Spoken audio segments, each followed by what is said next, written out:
ये कहानी एक अमीर बूढ़े आदमी की है जिसे इस उम्र में भी एक लड़की चाहिए थी। फिर उसे किस्मत से एक लड़की मिल जाती है और फिर वो उसको कैसे अपना बना लेता है, ये हम इस वीडियो में जानेंगे। फिल्म के शुरू में हम एक आदमी को देखते हैं जिसका नाम मैथ्यू होता है। मैथ्यू काफ़ी अमीर है और वो रेलवे स्टेशन के अंदर जाकर आज रात पेरिस जाने वाली ट्रेन का टिकट लेने आया है।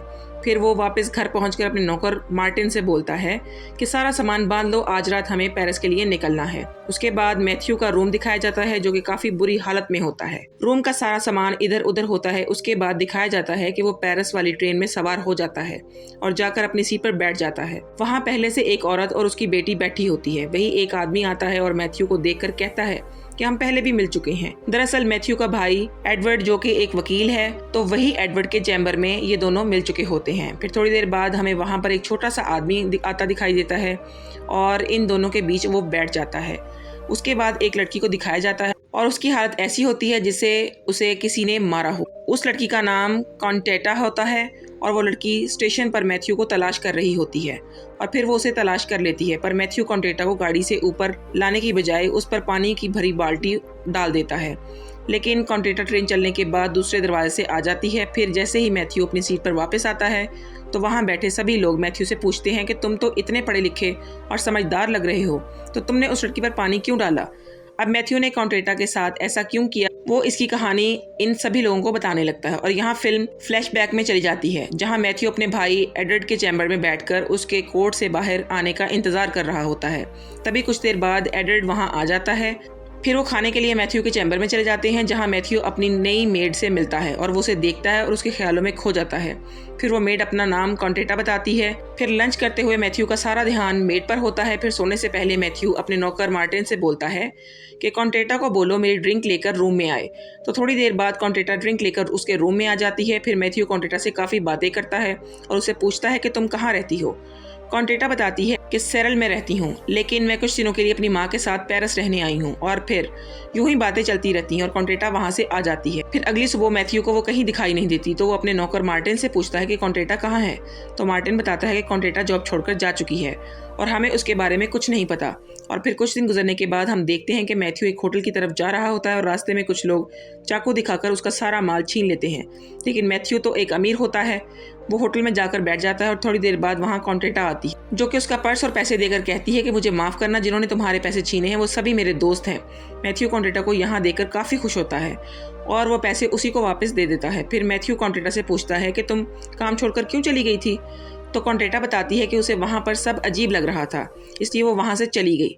लेकिन इस बार कॉन्टेटा वहाँ से जाते हुए उसे अपना पता दे देती है। फिर अगली सुबह मैथ्यू उसके घर पहुँच जाता है जहाँ उसकी मुलाकात कॉन्टेटा के साथ उसकी माँ से भी होती है। उसे देखकर कॉन्टेटा अपनी माँ को बताती है कि ये वही आदमी है जिसने हमें पैसे दिए थे। उसके बाद उसकी माँ मैथ्यू के लिए नाश्ता बनाती है जिस पर वो खुश होकर उसकी माँ को और पैसे देता है और चला जाता है। फिर अगले दिन मैथ्यू कॉन्टेटा के लिए एक पर्स लेकर आता है। अब कॉन्टेटा को मैथ्यू से अच्छा लग रहा है और वो उसे डांस भी करके दिखाती है। अगले दिन मैथ्यू कॉन्टेटा की माँ को अपने घर में बुलाता है, उनके साथ कुछ बातें करता है और उन्हें काफ़ी पैसे भी देता है और उन्हें कहता है कि मैं आपकी बेटी से प्यार करता हूँ और उसे शादी करना चाहता हूँ। उसकी माँ कहती है कि मैं भी यही चाहती हूँ, लेकिन मैं अपनी बेटी से उस बारे में बात करूँगी। मैथ्यू उनसे कहता है कि क्या आप कॉन्टेटा को यहाँ लेकर आ सकती हैं। और फिर अगले दिन मैथ्यू तैयार होकर कॉन्टेटा का इंतजार कर रहा होता है, लेकिन वो और उसकी माँ वहाँ पर नहीं आते। मैथ्यू को कॉन्टेटा का एक लेटर मिलता है जिसमें वो कहती है कि मैं तुम्हारे पास खुद ही आने वाली थी, लेकिन तुमने मेरी माँ से मुझे खरीदने की कोशिश की है, जो मुझे बिल्कुल भी अच्छा नहीं लगा और मैं तुम्हें कभी भी नहीं मिलूंगी। ये सुनकर वो परेशान हो जाता है और वो भागकर उसके घर पहुंचता है, लेकिन वो लोग पहले ही वहाँ से जा चुके होते हैं। फिर कुछ महीनों बाद मैथ्यू दोबारा कॉन्टेटा से मिलता है जहाँ मैथ्यू कॉन्टेटा से पूछता है कि तुम मुझे छोड़कर कहाँ चली गई थी। तो कॉन्टेटा बोलती है कि ये सब तो कुछ तुम्हारी गलती की वजह से हुआ है, क्योंकि तुम मुझे अपने पैसे दिखाकर खरीदना चाहते थे। पहले तो मैं तुमसे नाराज थी, लेकिन तुम मेरे पीछे यहाँ तक आ गए हो, मुझे काफ़ी अच्छा लगा। अगले दिन मैथ्यू अपने घर में कॉन्टेटा को किसी और लड़के के साथ देख लेता है और उसके बारे में गलत सोचने लगता है। वो गुस्सा होकर उन दोनों को घर से निकाल देता है। अब 1 साल गुजर जाता है, लेकिन मैथ्यू का प्यार उसके लिए कम नहीं होता। वो उसके बारे में अपने भाई एडवर्ड से मदद मांगता है। वो कॉन्टेटा और उसकी माँ का पता लगा लेता है और उन्हें पेरिस से बाहर निकाल देता है, जिसकी वजह से उन्हें दोबारा सेरल में शिफ्ट होना पड़ता है। फिर मैथ्यू भी घूमने के लिए निकल जाता है, जहाँ मैथ्यू फिर कॉन्टेटा से रात को मिलता है और वो अपनी गलती के लिए उसे सॉरी कहता है और उससे पूछता है कि तुम यहाँ आजकल क्या काम कर रही हो। वो बताती है कि वो पास वाले क्लब में डांस का काम करती है और फिर अगली शाम वो उसका डांस देखने जाता है। फिर बातें करने के बाद कॉन्टेटा उससे बोलती है कि मेरे डांस का नंबर आने वाला है, तो मैं थोड़ा आराम करने ऊपर रूम में जा रही हूँ। उसके जाने के बाद एक लड़की मैथ्यू के पास आती है और उससे कहती है कि वो आराम करने नहीं गई, उसने तुमसे झूठ बोला।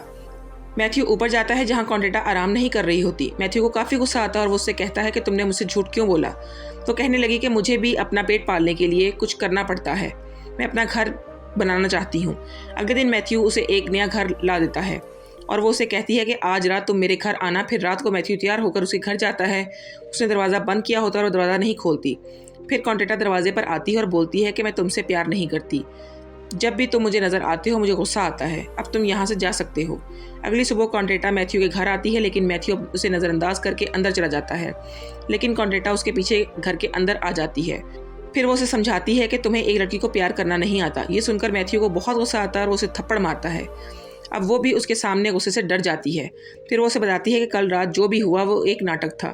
फिर कहानी मौजूदा हालत में आती है और कॉन्टेटा मैथ्यू के पास आकर पानी की बाल्टी उस पर फेंक देती है, जिसके बाद लड़ाई ख़त्म हो जाती है। फिर वो दोनों एक साथ पेरिस जाते हैं और उसके साथ फिल्म ख़त्म हो जाती है।